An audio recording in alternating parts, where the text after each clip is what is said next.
பார்த்தீங்க அப்படின்னா நபி ஸல்லல்லாஹு அலைஹி வஸல்லம் அவங்க ஒரு சம்பவம், மதீனாவில் நடக்கக்கூடிய ஒரு சம்பவம். புகாரியில் 7094வது ஹதீஸு, 3302வது ஹதீஸு. அப்புறம் முஸ்லீமில் பார்த்தீங்க அப்படின்னா 89, 90, 92, முஸ்லீம்லேயே 5564, 5565, புகாரியில் 3302.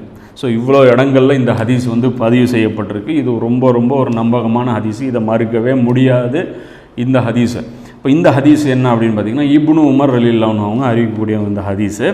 நபி ஸல்லல்லாஹு அலைஹி வஸல்லம் அவர்கள் சொல்கிறாங்க, ஒரு நாள் இருக்காங்க, திடீர்னு துவா செய்கிறாங்க, இறைவா எங்கள் ஷாம் நாட்டில் எங்களுக்கு சுபிட்சத்தை வழங்குவாயாக அப்படிங்கிறாங்க. பிறகு என்ன சொல்கிறாங்க, இறைவா எங்கள் யமன் நாட்டில் எங்களுக்கு சுபிட்சத்தை வழங்குவாயாக, எல்லாம் பரக்கத்து செய்ய அப்படின்னு சொல்லி யமன் நாட்டுக்காக துவா செய்கிறாங்க. அப்போ கீழே இருக்கக்கூடிய மதீனாவாசிகள் என்ன சொல்கிறாங்க அப்படின்னா, எங்கள் நஜிது பகுதியிலும் நஜிதுக்காகவும் துவா செய்யுங்க அல்லாஹ்வுடைய தூதரை, நம்முடைய நஜிதுக்கும் துவா செய்யுங்க அப்படின்னு சொல்லி கேட்குறாங்க. அப்போ நபி ஸல்லல்லாஹு அலைஹி வஸல்லம் அமைதியாக இருக்கிறாங்க. இது மாதிரி 3 வாட்டி நடக்குது.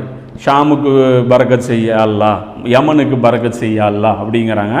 நஜிதுக்கு துவா செய்யுங்க அல்லாஹ்வுடைய தூதரைங்கும்போது அமைதியாக இருக்காங்க நபி ஸல்லல்லாஹு அலைஹி வஸல்லம் அவர். ஸோ இதுக்கப்புறம் ரசூல்லா சொல்கிறாங்க, இல்லை ஏன் துவா செய்யலை அப்படிங்கிற ரீசன் ரசூல்லா சொல்கிறாங்க. என்ன சொல்கிறாங்கன்னா, அங்கே தான் கையை காட்டி சொல்கிறேன், அங்கு தான் குழப்பங்களும் ஃபித்னா அப்படின்னு இருக்குது, அங்கே ஃபசாத் இல்லை, குழப்பங்களும் நிலநடுக்கங்களும் ஷைத்தானின் கொம்பும் உதயமாகும் அப்படின்னு சொல்லி நபி ஸல்லல்லாஹு சொல்கிறாங்க. கர்னு ஷைத்தான் அப்படிங்கிறாங்க. இந்த கர்னு பொறுத்த வரைக்கும் கொம்பு அப்படிங்கிற ஒரு பொருள் இருக்குது.